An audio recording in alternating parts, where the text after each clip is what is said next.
Glória a Jesus. Olha para o irmão que está do teu lado e diz assim: o Senhor habita em mim. Você sabe o que isso significa? Dentro de você tem a coisa mais preciosa do universo. Não há nada maior do que isso. Glória a Jesus. Nós vamos dar continuidade ao nosso estudo falando sobre o profeta Elias. Nós estamos discorrendo um pouquinho sobre a vida de Elias, sobre a situação, o momento em que ele foi levantado como profeta. E a gente tem ouvido falar de Elias como profeta do fogo, não é? Por que profeta do fogo? Pergunta quem está do teu lado, por que ele é o profeta do fogo?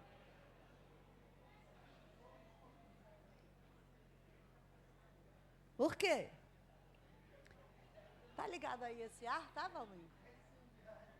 Tá? Glória a Deus, não sei vocês, mas tá quente aqui em cima, tá não, pessoal do louvor? Esse ar aí tá ligado? Jesus, então anda ali que não tá, lá na frente, meu Deus. Slide 63. Aqui no altar não tá frio, gente. Glória a Deus, mas tem fogo na terra também, oxe. Nós vamos falar sobre a vocação e a chamada de Elias. Acho que foi aí que a gente parou. Elias tinha uma missão. O profeta tinha uma missão. É interessante a gente ter a consciência de que cada um de nós tem uma missão. Quando a gente não se apercebe disso, quando a gente não se convence de que temos uma missão, e cada um tem uma missão específica, aí você diz, eu não tenho missão nenhuma. Tem sim, pelo menos uma você tem, que o próprio Jesus deu para você. Qual é? Ide e pregai o evangelho. Então, se você não está pregando o evangelho, você já está ausente, fora, sem exercer a sua missão. Ah, pastora, não sei o que fazer. Já demos para você a solução. Pega aquele plano de salvação que você ainda não pegou e leva para ministrar para alguém. Aquilo é muito simples. Você, pelo menos, deveria ter pego para aprender como falar sobre a salvação de Cristo Jesus. E todos os cristãos têm uma missão. E eu trouxe aqui uma nota da missão do profeta Elias, que é um comentário em inglês, traduzido para nós, graças a Deus, porque ele é muito bom. E ele fala de onde foi derivada a missão de Elias. Colocou ali. Olha, ele diz assim, ele não foi ensinado por homem, ele era inculto e iletrado. Isso daqui são homens que se dedicam o tempo todo só ao estudo da palavra, da história bíblica, e que chegaram nesse parecer. O Deus que o separou desde o ventre de sua mãe o chamou pela sua graça. Ele era um mensageiro extraordinário para uma grande emergência, porque o povo estava se desviando do Senhor. Mas observe, quando Deus usa tal mensageiro, homens cuja missão é derivada diretamente do alto, os sinais de um apóstolo são realizados por ele. Nós não somos obrigados a ouvir anjos do céu, mas, pelo menos, temos o dever de mostrar nossas credenciais como filhos de Deus. O que nós precisamos entender aqui, irmãos? Que nós temos uma missão a cumprir como Elias tinha. E aí a gente vê, nós falamos sobre Gileade, sobre Tisbe, e a gente vê que ele não era um homem tão proeminente, mas ele foi chamado para uma época de emergência. E você quer uma emergência maior do que a época que nós estamos vivendo? Você fica o tempo todo no Instagram, no YouTube, no Facebook, assistindo o quê? Você está vendo o que está acontecendo no mundo? Você está vendo o que está acontecendo no nosso país? Que o ministro foi numa igreja para defender o aborto de crianças acima de 22 semanas e ele foi aplaudido. Nós não podemos ser coniventes com o erro. E aí vou explicar para você essa situação do aborto, para você saber explicar para as pessoas. O que é que está acontecendo? Ao invés, essa é a posição que as pessoas estão lutando para que seja implantado e não um aborto simples. Porque o aborto acontece o quê?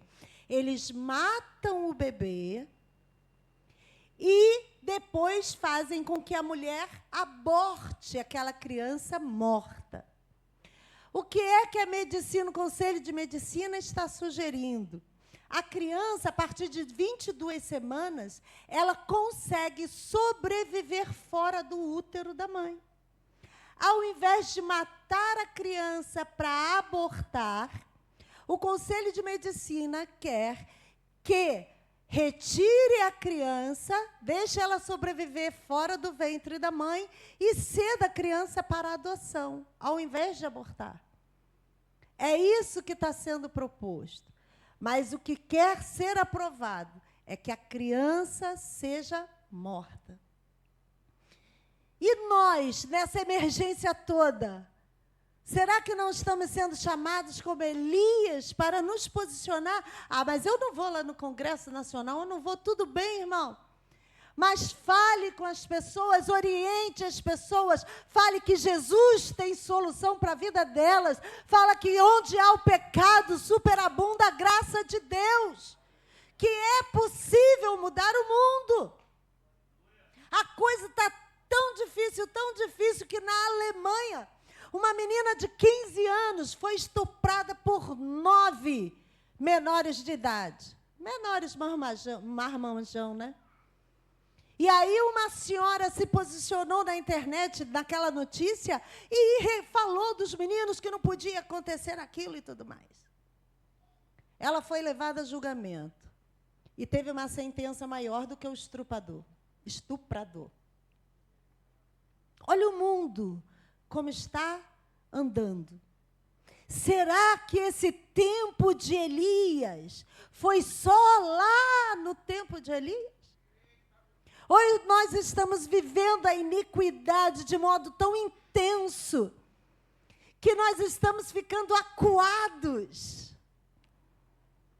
Mas eu tenho pedido ao Senhor, falei, Senhor, eu mesma preciso de graça e ousadia. Porque às vezes eu penso em chegar e ministrar estudo e passar direto, nem falar sobre isso. Vai cair na rede. Vai ser assistido por outras pessoas. Mas o dia, irmão, que nós nos calarmos, as pedras clamarão, porque o Senhor não permitirá. Ele não permitirá que a igreja seja vencida. Que a igreja se comporte como covarde. Porque a igreja se chama pelo nome de Jesus. E esse nome é um nome poderoso que está acima de todo nome. Então, a missão de Elias foi derivada diretamente de Deus, chamando-o para uma emergência. E quem deu a autoridade a ele foi o Senhor, porque o Senhor que chama é o Senhor que dá autoridade. Quando a iniquidade estava abundando ali no local, lá em Israel, a gente viu até a reconstrução de Jericó. Os falsos profetas estavam exercendo ali o seu ministério.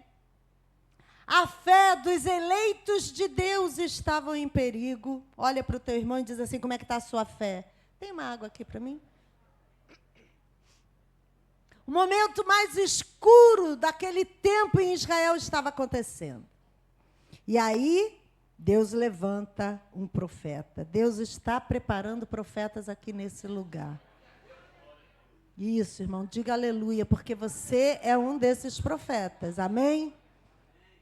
Amém, ouvi amém, glória a Deus. Quando os meios são insuficientes, sempre vai existir verdadeiros sacerdotes. Lembra quando Elias chegou e disse assim para o Senhor: Senhor, eu estou sozinho, Senhor, não tem ninguém para dar reforço. O Senhor disse para ele: calma, Elias.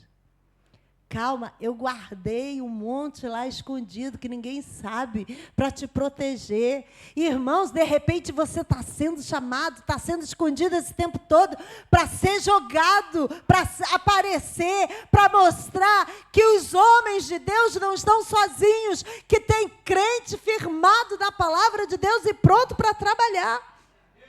Aleluia! A própria existência do povo de Deus estava em jogo.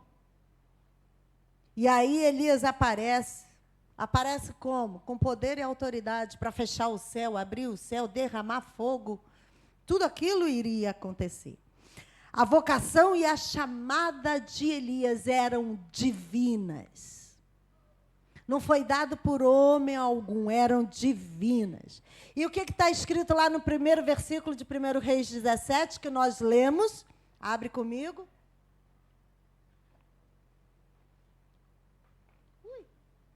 Fui a primeira. Gente, está balançando. Agora encaixou, estava desencaixado aqui o...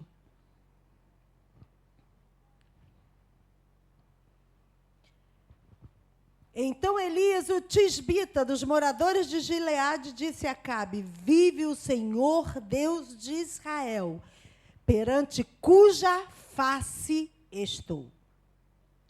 É na face do Senhor. Elias estava no lugar certo, diante do Senhor. Elias não foi buscar orientação em outros lugares. Elias não foi para a igreja online. Elias não foi ver qual é o pregador da moda para eu assistir. Não, ele disse: eu estou diante da face do Senhor. Eu estou procurando o Senhor. Eu estou me separando para o Senhor. Irmãos, nós precisamos estar atentos quanto à nossa fé. E hoje eu conversava com o pastor Edilson e ele dizendo: eu preciso preparar uma busca, uma consagração, um jejum, em prol de determinado assunto. Mas porque a igreja vai ser assolada. E eu fiquei quieta ouvindo isso. E eu disse: Senhor, nos dá graça para enxergar o mundo espiritual, que é tão real, o mundo espiritual mais real do que esse que a gente consegue ver. E a gente estar atentos, porque o diabo está terrível. Ele quer acabar com o povo de Deus. Não há outra resistência. Você já parou para pensar nisso? Que não tem outra resistência para o diabo continuar fazendo o que quer. Somos nós a resistência. Somos nós que estamos no mundo espiritual controlando isso. Mas vai acontecer mesmo, mas no tempo que Deus disser. E Deus usa a igreja, porque a oração da igreja, a busca da igreja, a consagração da igreja é que norteia os acontecimentos de Deus no tempo certo. E se a gente se esconder, Satanás faz o que quer, fora do tempo. Abra sua Bíblia em 1 Reis 18. Elias faz uma declaração aqui muito intensa, muito forte. Vamos ler o versículo 36. Sucedeu, pois, que oferecendo-se a oferta de manjares, o profeta Elias se chegou e disse: ó Senhor, Deus de Abraão, de Isaque e de Israel, Manifeste-se hoje que tu és Deus em Israel e que eu sou teu servo e que, conforme a tua palavra, fiz todas essas coisas. Irmãos, conforme a tua palavra. Nós estamos estudando a palavra de Deus. Para quê? Para saber agir conforme a palavra de Deus. Nesses dias maus. Então, fica ligado. O diabo está rondando, bramando como um leão. Mas a igreja, ela está na torre de vigia. Aleluia! Como atalaia, ela observa o mundo e chama a atenção. Cuidado, o inimigo está vindo por aqui. Cuidado, o inimigo está vindo por ali. Cuidado, a igreja precisa saber da palavra para poder chamar a atenção do povo. É conforme a palavra. O profeta não se baseou no que ele acha. O profeta não se baseou em predições de outras pessoas, mas segundo a palavra de Deus. Somente um profeta age dessa forma. Uma pessoa que não leva a sério, ou uma pessoa que está totalmente enganada, envolvida pelas coisas do mundo, pela artimanha de Satanás, começa a se desviar da palavra. Eu vou falar de novo aqui o que eu acabei de falar. Da igreja online. Esse, irmãos, é um dos problemas que estão surgindo com muita força no meio da igreja. Porque o apóstolo diz, não deixe de congregar. Congregar é isso que nós estamos fazendo agora. Olha para o teu irmão e diz assim, nós juntos somos fortes. Nós juntos somos corpo. Somos corpo porque estamos juntos. E o que o diabo quer fazer? Fica em casa. Ali você está orando, você está estudando a palavra. Ali você canta, ali você adora. Para que você vai estar junto na igreja? Para enfraquecer o corpo de Cristo Jesus. Então fica ligado, irmão. Eu abri esse parente que estava me incomodando. Eu passei por isso e não falei nada. A vocação de Elias não existia naquela época referenciais como Elias. Os referenciais eram os governantes do povo, os reis. Eles eram modelo para o povo, tanto politicamente como também espiritualmente.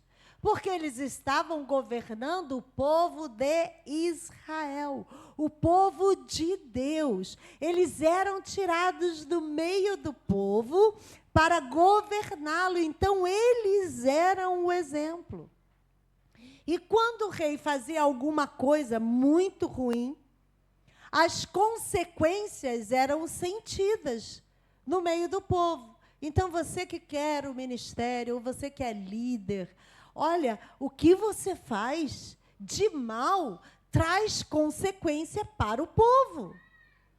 Então, o peso que é colocado sobre nossas costas é muito maior. Você pode dizer, mas deixa para lá, aqui é assim mesmo. Não é não, irmão.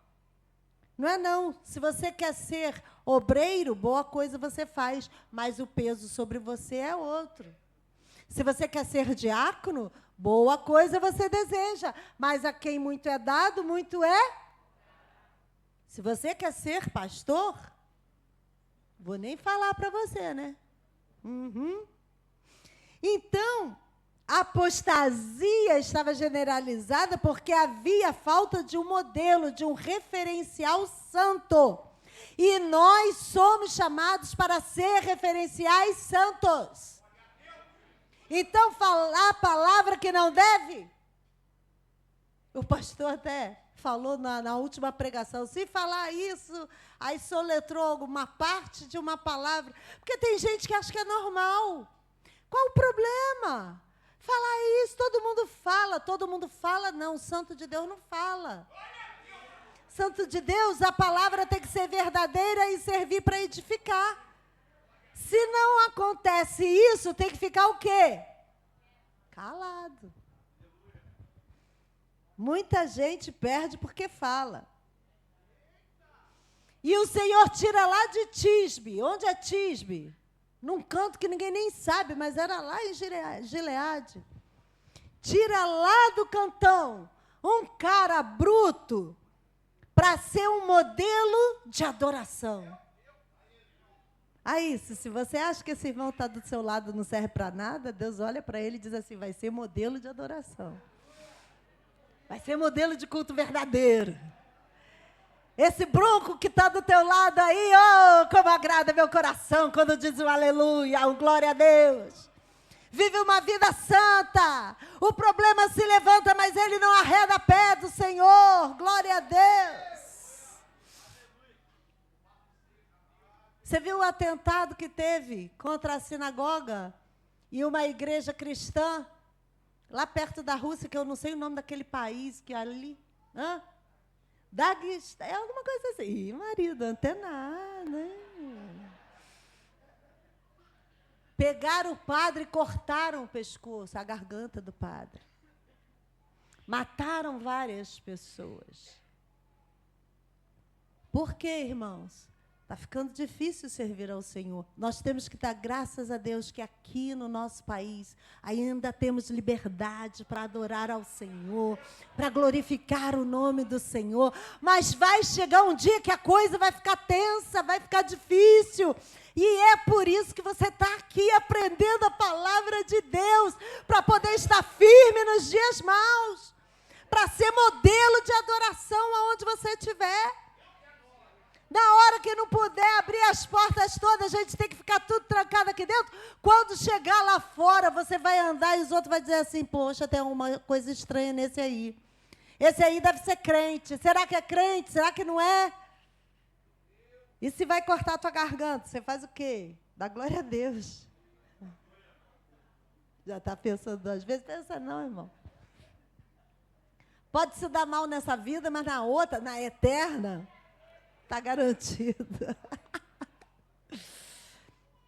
Era um momento que estava havendo privatização do ministério profético.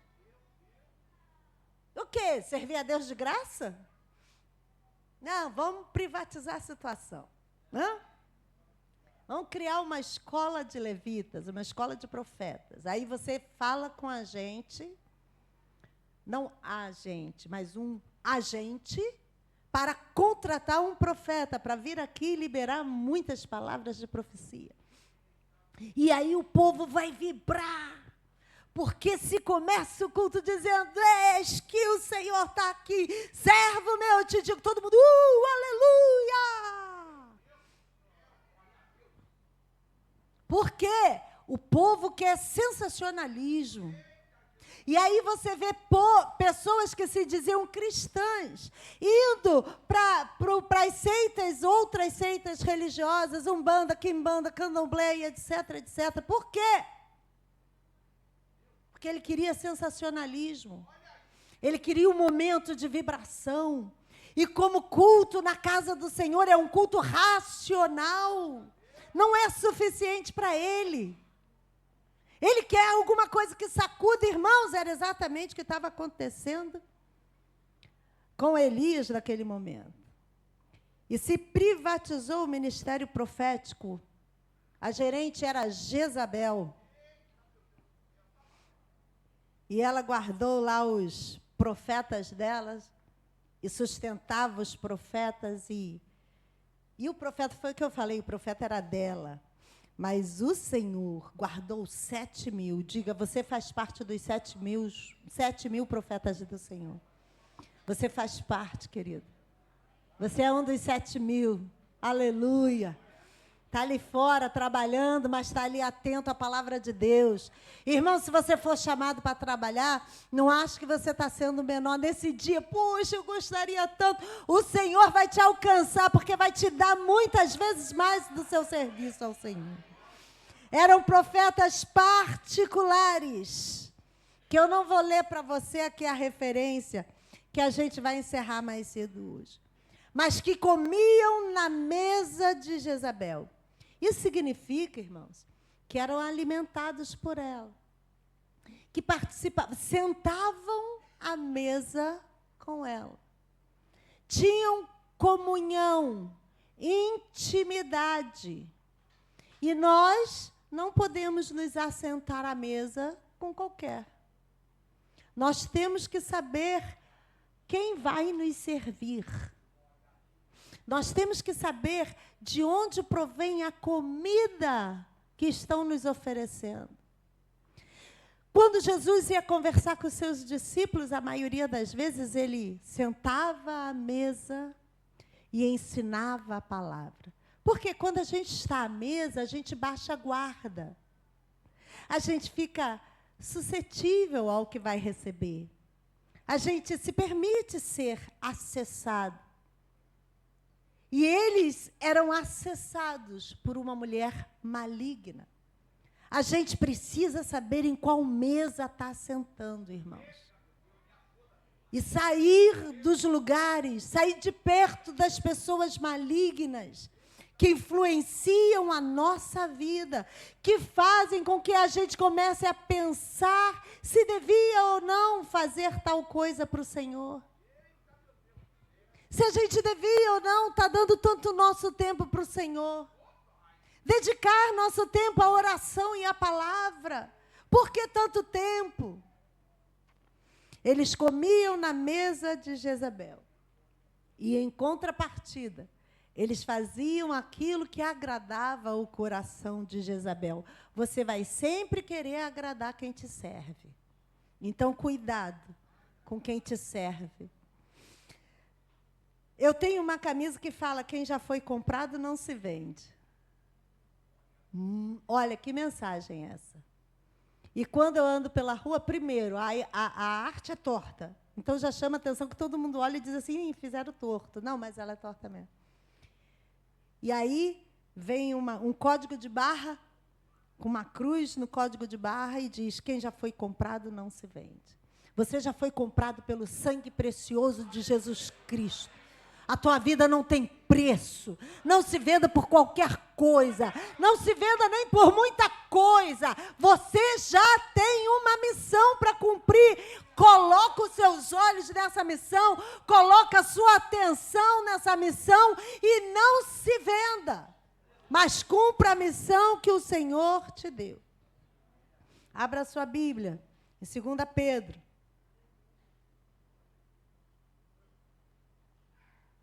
2 Pedro, capítulo 1.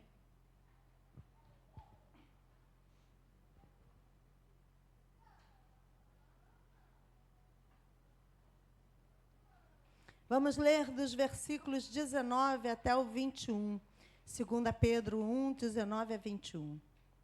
E temos muito firme a palavra dos profetas, a qual bem fazeis em estar atentos, como a luz que alumia em lugar escuro, até que o dia esclareça e a estrela da alva apareça em vosso coração, sabendo primeiramente isto, que nenhuma profecia da Escritura é de particular interpretação, porque a profecia nunca foi produzida por vontade de homem algum, mas os homens santos de Deus falaram inspirados pelo Espírito Santo. Não é a vontade de homem nenhum.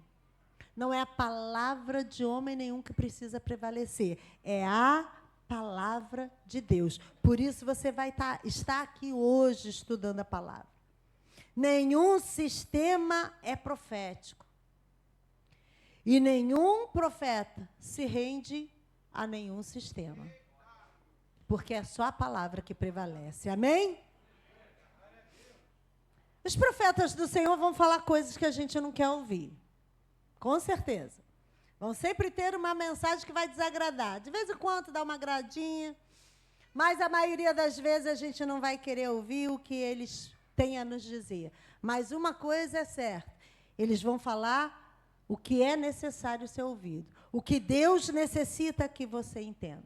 Por isso nós não temos aqui profetas particulares. Aqui não tem esse negócio, é só se o pastor Ney orar que a coisa vai dar certo. Não, aqui somos uma nação de sacerdotes de Deus. Somos homens e mulheres de Deus, comprados pelo sangue de Jesus Cristo, revestidos pelo poder de Deus, somos chamados para ser ousados e levar um evangelho de ousadia. Então, quando você estiver dentro da igreja ou do lado de fora e alguém chegar e falar um problema para você, você vai fazer o quê? Não, vou levar lá que o presbítero Alessandro vai orar. Diz, não, eu oro por você, irmão. Não, você quer oração, eu oro. Chega lá no portão, entrou na igreja, perturbado, você já segura ele e diz assim, o que está acontecendo contigo? Não, que eu estou com problema, então vamos parar aqui, vamos orar.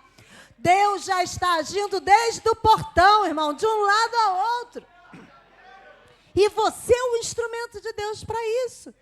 Não tem que ficar esperando ninguém, não tem profeta particular, só serve se a pastora Deise orar. Não, você tem o poder de estar intercedendo também. Ninguém gosta de ser confrontado, né? Mas isso faz parte do nosso crescimento. Deus está fazendo você crescer. Então, esse confronto é para você sair de vítima para ser um agente de promoção, de mudança, de transformação. O que você não pode fazer é rejeitar o conselho divino. Porque Deus está usando esse altar para ministrar sobre a sua vida, para que você possa dar conta do seu ministério. Aleluia. A natureza do ministério do profeta Elias, então, era uma natureza divina, sobrenatural, atestada pela inspiração e pela autoridade do Espírito Santo na vida dele. Você precisa ter esse atestado de chamado divino. Por quê? Porque o poder do Espírito Santo está sobre você. Olha para o teu irmão e diga isso para ele. O poder do Espírito Santo está sobre você. Ele acreditou? Olha para a cara dele, vê se ele acreditou. Pergunta para ele, você tem fé para ser salvo? Se Jesus voltar agora, quem vai para o céu? Tem gente que ficou em dúvida, fica, não, crente, quem quer aceitar Jesus de novo como Salvador? Porque Jesus, se vier agora, eu vou. Se você é salvo, remido pelo sangue de Jesus, está com o passaporte já em mãos para ir para o céu, é porque o Espírito Santo entrou na sua vida, e quando o Espírito Santo entra na nossa vida, ele entra com tudo que ele tem. Ele entra com poder, ele entra com os dons, só que você não busca o suficiente para colocar em prática. A palavra de Deus diz o quê? Aquele que deseja os melhores dons, peça ao Senhor que Ele dá. Não era para a gente estar com muita gente aqui com dons de curar, com dons de discernimento, com uma porção de dom aqui, irmão. Nós já ministramos sobre isso, e só em ministrar a palavra sobre isso, a gente viu a quantidade de cura que acontecia na igreja. Em todos os encontros, porque a nossa fé foi sacudida. Então, irmãos, deixa o Senhor sacudir a sua fé. Do jeito que fez com Elias os grandes milagres, Ele pode continuar fazendo através da minha vida e da sua vida. Só tem que ser o quê? Ousado. Coloca na tua cabeça que quem faz é o Espírito Santo, não é você. Você tem que orar. Essa é a sua função, orar e chamar a palavra de Deus à existência. A função do Espírito Santo é fazer realizar. Se ele não fez, o problema é dele, mas a sua parte você tem que fazer. A dele vai fazer no tempo certo. Chegou alguém na loja, viu que está tristinho, faz o quê? Quer oração? A gente, de repente, pode até fazer uma camisa, né? Posso orar por você? Sai na rua, irmão, no evangelismo. Um evangelismo de oração. Olha aí, cadê os evangelistas? Tem nenhum. Evangelismo de oração. Posso orar por você? Vai fazer nada. Só vai passar na rua, posso orar por você? Se disser posso, tu parte para dentro. Vai orar. E Deus vai fazer. Agora, se você não ora, se você não faz a sua parte, você é o braço de Deus, você é a boca de Deus, você é aquele que transmite a unção do Senhor. Se você não faz, Como é que o Espírito Santo vai fazer? Nós precisamos ter Elias dentro da casa do Senhor, com ousadia, para andar na rua e ficar falando da graça e do poder de Deus. Vai sair da onde? De Tisbe. Aqui, ó, de Apolo. Glória a Jesus. Aleluia. O profeta Elias fez vários milagres, 7, narrados na Escritura, 7 grandes milagres. Ele fez cessar as chuvas, ele multiplicou a comida da viúva, restaurou a vida do filho da viúva, fez descer fogo do céu no Monte Carmelo, restaurou a chuva, invocou fogo sobre os soldados e dividiu a água do Jordão. Aí você diz assim, bem, não tem Jordão para eu dividir. Tem sim, irmão. Tem sim. A água do Jordão representa o quê? Eu não posso ir para o outro lado. Você vai dizer, pode. Em nome de Jesus, caminha e atravessa esse lugar que você está. Vem para a salvação. Comece a orar, irmãos. Elias, esse cara aqui que fez um reboliço danado, que até Jesus falou dele. Ele fez 7 grandes milagres. Qual milagre Deus pode fazer através de você? Pensa. No que é que Deus pode usar você para realizar um milagre? Aí você olha, eu? André, quando você estiver cuidando de alguém, pedir ao Espírito Santo que unja as suas mãos para trocar naquele paciente. Um paciente que as pessoas estão ali só contando os dias finais dele. Mas aí chega um servo do Senhor, né, Ju?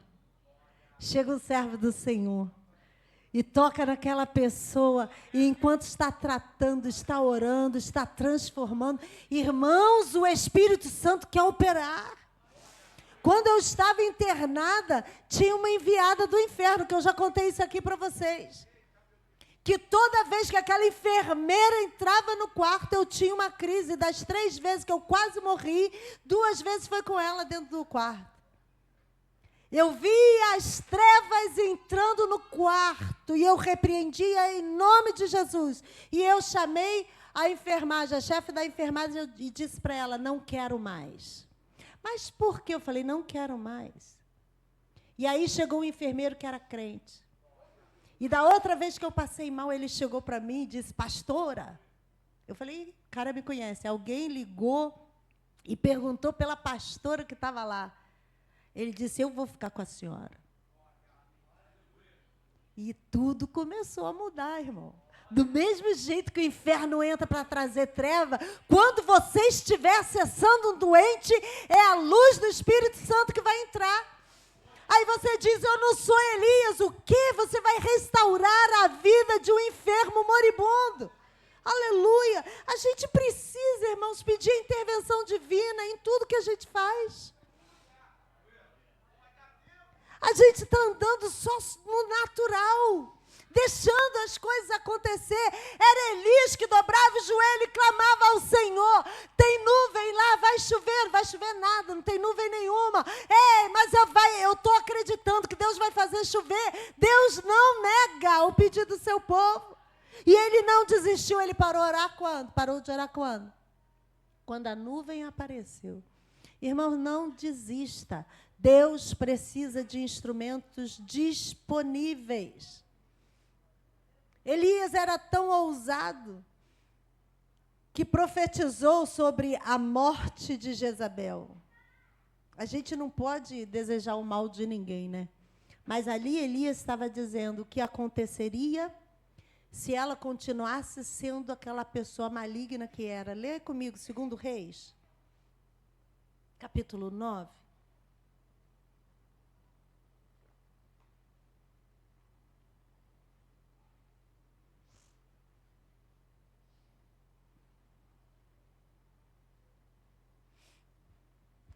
Vamos ler 2 Reis, capítulo 9, versículos 35 e 36. Sobre Jezabel. E foram para a sepultar, porém não acharam dela, senão somente a caveira e os pés e as palmas das mãos. Então voltaram e lhe fizeram saber, e ele disse: esta é a palavra do Senhor, a qual falou pelo ministério de Elias, o tisbita, seu servo, dizendo: no pedaço do campo de Jezreel, os cães comerão a carne de Jezabel. Elias profetizou isso, e aconteceu. A palavra que Elias falava era autenticado pelo Senhor, e o Senhor realizava. Mesmo as coisas piores, as coisas ruins que Elias falava, acontecia. Por quê, irmão? Por causa da intimidade com Deus. Os falsos profetas também tinham um certo acerto na palavra. E a gente vê isso acontecendo com falsos profetas. Algumas coisas acontecem, porque algumas coisas são óbvias que vão acontecer na nossa vida. Outras coisas já estão esquematizadas para nos conduzir àquela situação, e aí eles falam e são coisas que acontecem. Mas Elias, ele não só falava e Deus cumpriu o que falava, mas Elias tinha um caráter que era autenticado pelo Senhor. Irmãos, não adianta a gente operar milagres, a gente fazer reboliço, se não tiver um caráter autenticado pelo Espírito Santo. E nós precisamos conhecer o caráter daquele que está ministrando sobre nós. Muitas das vezes não temos mesmo consciência. Muitas das vezes não conhecemos a pessoa. Então, nós precisamos nos resguardar e nos abrir até determinado ponto. Não é porque liberou uma palavra e essa palavra aconteceu no dia a dia que aquela pessoa está autenticada, recebeu a validação do Espírito Santo. Nosso caráter precisa corresponder ao que a Bíblia Sagrada nos fala. Por que você está falando isso, pastora? Porque eu estou dizendo para você que Baal está imperando, que os tempos de apostasia do tempo de Elias está se reproduzindo nos nossos tempos. E nós temos que estar atento a isso. O caráter de Elias não deixou Elias super famoso, virou um super-herói, nada disso. Mas o caráter dele mostrava que ele era um homem de Deus e andava com o Senhor. E é isso que nós precisamos saber. E ele testifica lá naquele primeiro versículo que a gente leu do capítulo 17. Em cuja face do Senhor eu estou. E o Senhor autentica essa expressão para ele.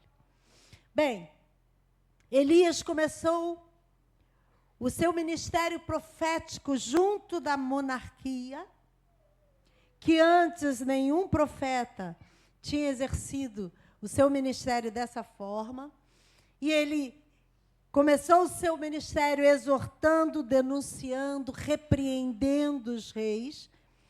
Tanto que ele fala com Acabe dessa forma, e depois Acabe diz para ele assim: você é o perturbador de Israel? Às vezes a gente tem que dar uma perturbada mesmo no povo, né? Mas Elias diz assim: não sou perturbador de Israel, não. Eu sou profeta de Deus. É você que não quer ser perturbado, confrontado com o seu pecado.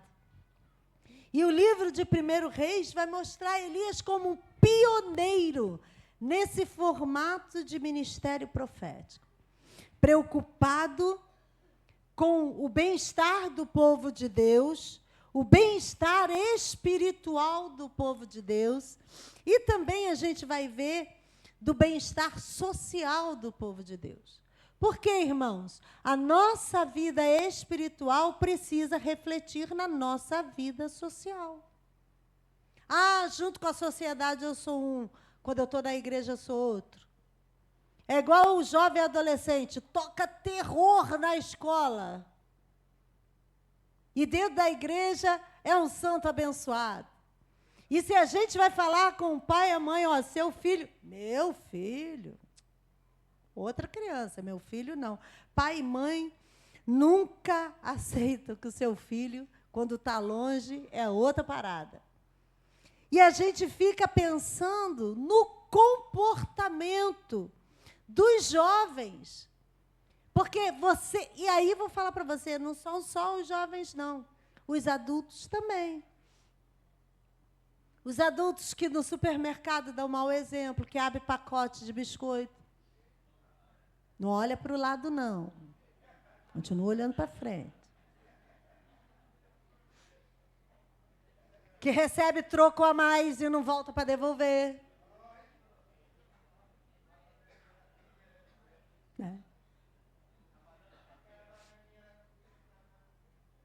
É, uma bananinha a mais depois que pesou, joga dentro. Irmãos, são erros que vão tirar de nós a bênção de Deus. São bobagens que vão nos tirar da graça de Deus. Uma mentirinha pequenininha que eu só falei para não chamar a atenção. Sabe o que você faz quando você não quiser falar? Ai. Além de ficar quieto e você não quiser falar, ri. Pô, você... Mas você fez isso. Quando você pegar um crente e levantar e que não está respondendo, só está com um sorriso bonito no seu rosto, para de perguntar, senão vai fazer o irmão pecar. Então fica quieto. Entende a pessoa. A gente precisa colocar o nosso caráter para ser moldado pelo Senhor, irmãos. Ou a gente é ou a gente não é. Ou a gente é sal da terra ou não é. Ou a gente é luz do mundo ou não é. Às vezes mente que não sabe nem por que mentiu. Saiu. Não pensei. Saiu. Está tão normal, está tão entranhado na alma que essas coisas acontecem. Desejam coisas que não podem ter. Vou contar uma história aqui. Vamos ler uma história aqui, longa. De Acabe. 1 Reis 21, abra comigo. Vamos acompanhar essa leitura, porque pega um homem desse, rei, que se comporta como uma criança. E tem um monte de Acabe assim até hoje. Tem mesmo. 1 Reis 21, vamos do 1 até o 16. E sucedeu depois dessas coisas, tendo Nabote, o jezreelita, uma vinha em Jezreel, estava junto ao palácio de Acabe, rei de Samaria, que Acabe falou a Nabote, dizendo: dá-me a tua vinha, para que me sirva de horta, pois está vizinha, ao pé da minha casa. E te darei por ela outra vinha melhor do que ela. Ou, se parece bem aos teus olhos, dar-te-ei a sua valia em dinheiro. Porém, Nabote disse a Acabe: guarda-me o Senhor, de que eu te dê a herança de meus pais. Então Acabe veio desgostoso e indignado à sua casa por causa da palavra que Nabote lhe falara, dizendo: não te darei a herança de meus pais. E deitou-se da sua cama e voltou com o rosto e não comeu pão. Ah, tadinho. Porém, vindo a ele Jezabel, sua mulher lhe disse: que há? Que está tão desgostoso o teu espírito e não comes pão? E ele lhe disse: porque falei a Nabote, o jezreelita, e lhe disse: dá-me a tua vinha por dinheiro, ou se te apraz, te darei outra vinha em seu lugar. Porém, ele disse: não te darei a minha vinha. Então Jezabel, sua mulher, lhe disse: governas tu agora no reino de Israel? Levanta-te, come pão, e alegre-se o teu coração, eu te darei a vinha de Nabote. Olha ela. Então escreveu cartas em nome de Acabe, as selou com o seu sinete, e mandou as cartas aos anciãos e aos nobres que havia na sua cidade e habitavam com Nabote. E escreveu nas cartas dizendo: apregoai um jejum e ponde Nabote acima do povo. E ponde de fronte dele 2 homens, filhos de Belial, que testemunhem contra ele, dizendo: blasfemaste contra Deus e contra o rei. e trazei-o para fora, e apedrejai-o para que morra. E os homens da sua cidade, os anciãos e os nobres que habitavam na sua cidade, fizeram como Jezabel lhes ordenara, conforme estava escrito nas cartas que lhe mandara. Apregoaram um jejum, e ainda usa a ferramenta de Deus para fazer o mal. E puseram Nabote acima do povo. Então vieram 2 homens, filhos de Belial, e puseram-se de frente deles, e os homens, filhos de Belial, testemunharam contra ele, contra Nabote, perante o povo, dizendo: Nabote blasfemou contra Deus e contra o rei. E o levaram para fora da cidade e o apedrejaram com pedras e morreu. Então enviaram a Jezabel, dizendo: Nabote foi apedrejado e morreu. E sucedeu que, ouvindo Jezabel que já fora apedrejado Nabote e morrera, disse Jezabel a Acabe: Levanta-te e possui a vinha de Nabote, o jezreelita, a qual ele te recusou dar por dinheiro, porque Nabote não vive, mas é morto. E sucedeu que, ouvindo Acabe que já Nabote era morto, Acabe se levantou para descer para a vinha de Nabote, o jezreelita, para a possuir. Olha o menino dengoso. Ele morreu. Agora eu vou. Que a vinha agora é minha. Aí você diz: poxa, mas Nabote também queria confusão. Nabote, por que não vendeu logo as terras? Por que não ficou logo livre deles? Eu vou ler para você o que um expositor bíblico escreveu. O famoso episódio da vinha de Nabote ilustra a extensão do pecado de Acabe e sela o seu destino. Nabote era um cidadão cuja propriedade era vizinha ao palácio em Samaria. O rei queria anexar a vinha de Nabote às suas propriedades reais, mas a antiga lei israelita proibia a venda de uma herança. Nabote estava agindo segundo a lei. A ideia pareceu absurda para Nabote. E Acabe tinha respeito suficiente pela lei para saber que ele não conseguiria fazer Nabote voltar atrás de sua decisão. Então foi fazer dengo com Jezabel. Ninguém está acima da lei de Deus.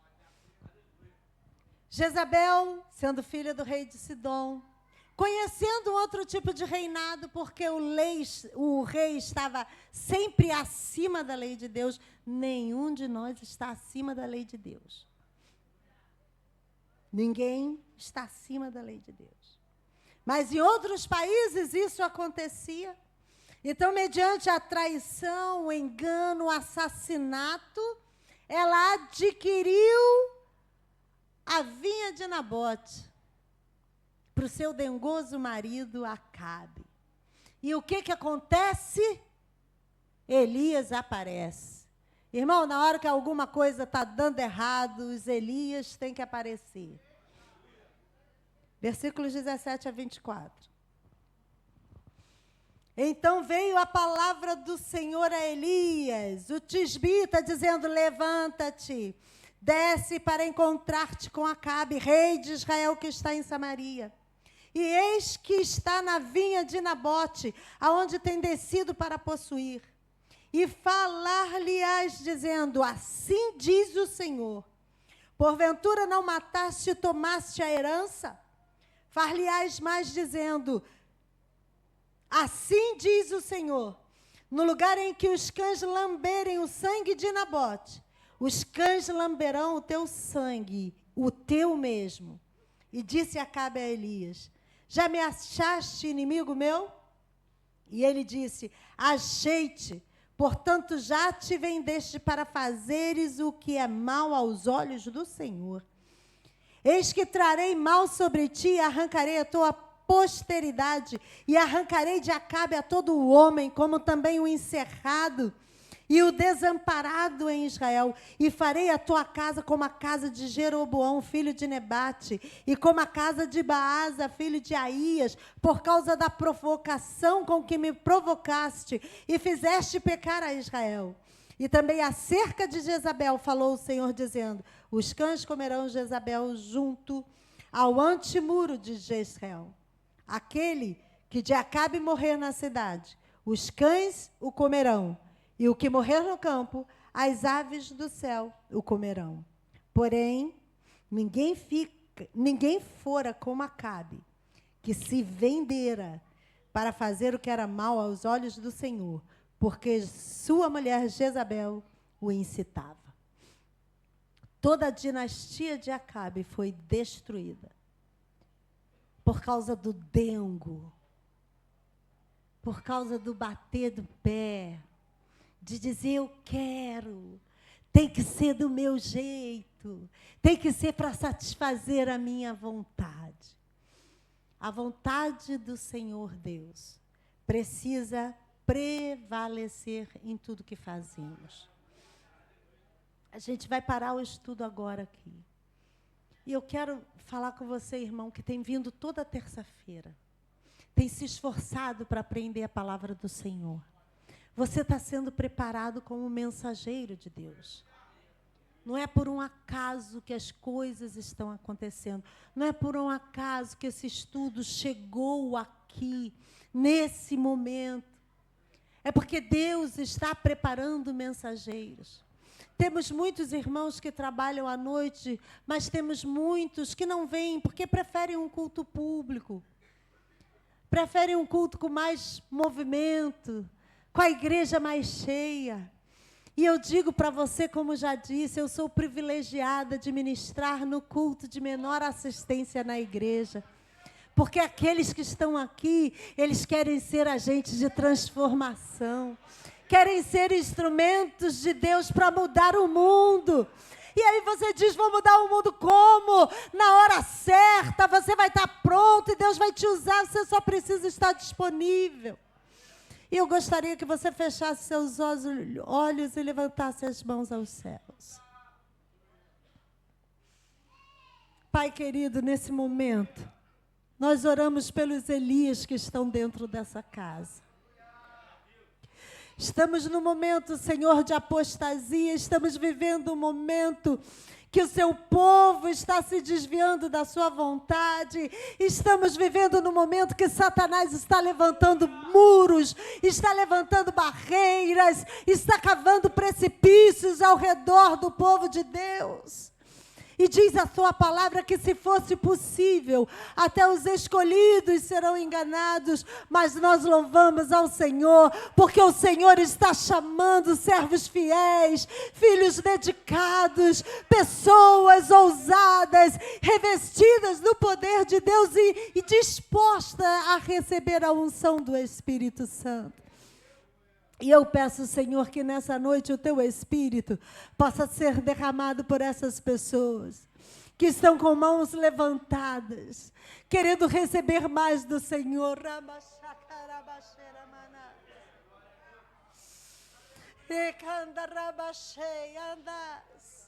Desce, Senhor, sobre eles a unção de ousadia, de destemor, a unção, Senhor, dos dons do Espírito Santo, que os dons de cura se manifestem, que o dom de profecia, o dom de discernimento, o dom de operação de maravilhas, que sejam agora ministrados sobre esses Elias, para que possam fazer cumprir a vontade do Senhor. Os dias são maus, os tempos estão findando, e nós, como povo de Deus, queremos brilhar ainda mais neste mundo, para mostrar que ainda existe um Deus, aquele que é todo poderoso, e diante dele todo joelho tem que se dobrar. E nós louvamos o Teu nome por esse povo, por essa igreja. Abençoe os seus filhos, ó Deus, que estarão assistindo esse estudo.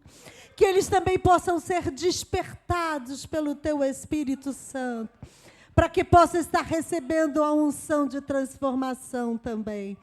Nos colocamos diante do Senhor e agradecemos por tudo, em nome de Jesus. Amém, amém. Aplauda o Senhor e agradeça ao Senhor. Que Deus possa abençoar cada um de vocês, aleluia, ricamente, e permanecer firme no Senhor, aleluia. Glória a Jesus.